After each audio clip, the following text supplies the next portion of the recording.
All right, let's just get right into it. You know the feeling, right? It's 3 o'clock, the schedule's already blown, you're wrestling with some rusted-out fitting behind a wall, and you can feel the customer hovering, asking if you're going to be done soon. In our line of work, that kind of chaos, well, it can feel totally normal. But what if I told you the most powerful tool you have isn't in your toolbox at all? What if it's right between your ears? So let's talk about something we all deal with every single day, pressure. But I want you to think about it a little differently.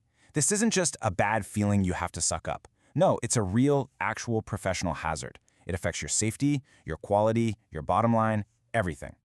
Take a look at this list. Does any of it look familiar? Yeah? I'm guessing it does. This isn't some nightmare scenario, is it? For a lot of us, this is just Tuesday. The schedule slipping, that angry phone call, the surprise you find when you open up a wall. Each one of these is like a little spark, just waiting to set the whole job site on fire. So what's actually happening in your head when all that pressure hits? Well, your brain basically flips a switch. It goes into this get-it-done-now mode, and it starts prioritizing speed over everything else. You know, things like logic and precision and careful thought. Your emotions spike, and the thinking part of your brain kind of goes offline for a second. And that's the exact moment when we make those small, stupid mistakes. This really leaves you at a fork in the road. You can stick with that old belief, right? The one that says, hey, this job is just stressful, that's how it is. Which, by the way, is basically just handing over control to whatever's happening around you. Or you can adopt a new belief, how I show up matters. It sounds simple, but that little shift, it puts you right back in the driver's seat. And that brings us to the main idea here. And look, when I say calm, I'm not talking about being passive or just zoning out. We're talking about calm as an active, powerful tool. In a chaotic environment, it's basically a superpower. I want you to really let this sink in, just for a second. The calmest person on the job controls the outcome. Not the loudest person, not the fastest, not the most stressed out, the calmest. Okay, so what does that control actually get you? I mean, in the real world. Well, for starters, way fewer mistakes because your brain is actually online. It leads to happier customers because you're de-escalating their stress instead of pouring fuel on the fire. It builds stronger teams because everyone feels safer and more focused on solutions instead of blame. And you know what? It earns you a ton of respect because you're the one who's in control when things go sideways. You ever heard of emotional contagion? It's a real thing. Think about it. Panic on a job site spreads like wildfire, right? And it just burns through everything. Trust, time, money. But here's the cool part. The opposite is also true. Calm spreads too. And instead of burning value, it actually builds it.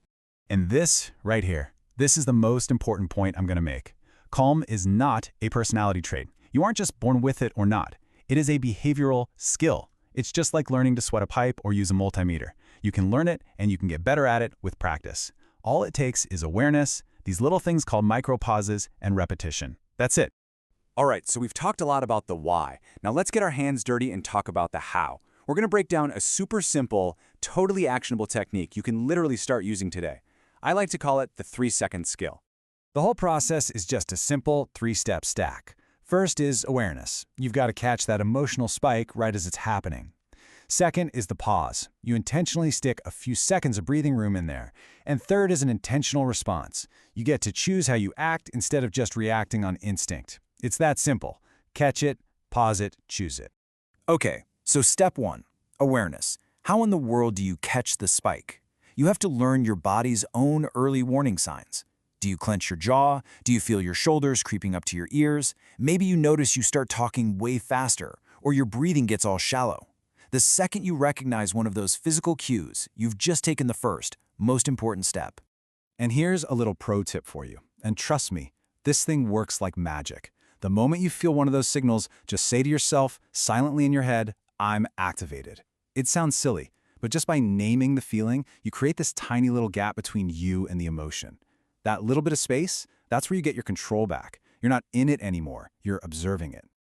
Next up is the pause. And just look at the return on investment here. Seriously, we're not talking about taking a smoke break.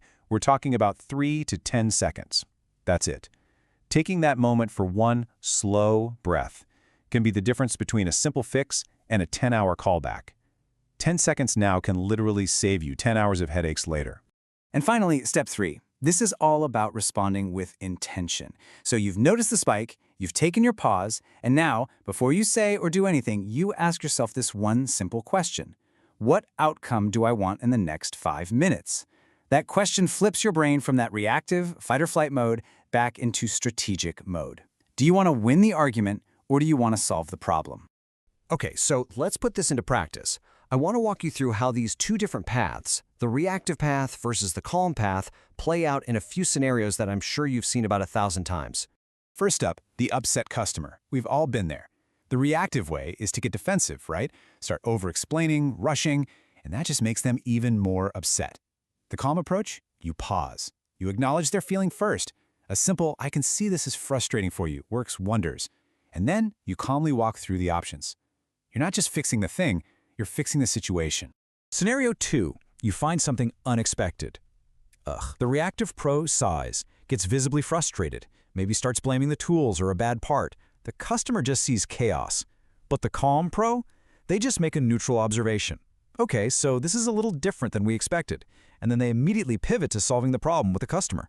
The customer doesn't see chaos, they see competence. And how about this one? A teammate messes something up. The reactive response is that sharp correction, the one with that little edge of blame in your voice. That just creates tension and makes people afraid to make a move. The calm response focuses on the solution, not the person. Whoa, let's pause. Here's the little adjustment we need to make. It teaches, it corrects, and it keeps the team solid. So how do you make this your automatic default setting? You do it by building tiny, repeatable habits. Try this. A pre-job reset. One slow breath before you even get out of the truck. Every time. Or the doorway rule. Always pause for just 2 seconds before you walk into a customer's space. When a surprise hits, make it a rule. You breathe before you speak. These little habits, when you practice them over and over, they build on each other until you have this rock-solid professional presence. I really want to hammer this point home because it's so important. A lot of people mistake being calm for being weak or passive. It is the absolute opposite. Calm is not about doing nothing. It is about strength, under control. It's about you being in charge of your response instead of letting the situation be in charge of you. And that kind of brings us to the final thought here. The next time you're on a job and things start to go sideways, and you know they will, I want you to ask yourself this question. Who's going to control the outcome here? Is it going to be the angry customer, that rusted fitting, the ticking clock, or is it going to be you? On your next job, who controls the outcome?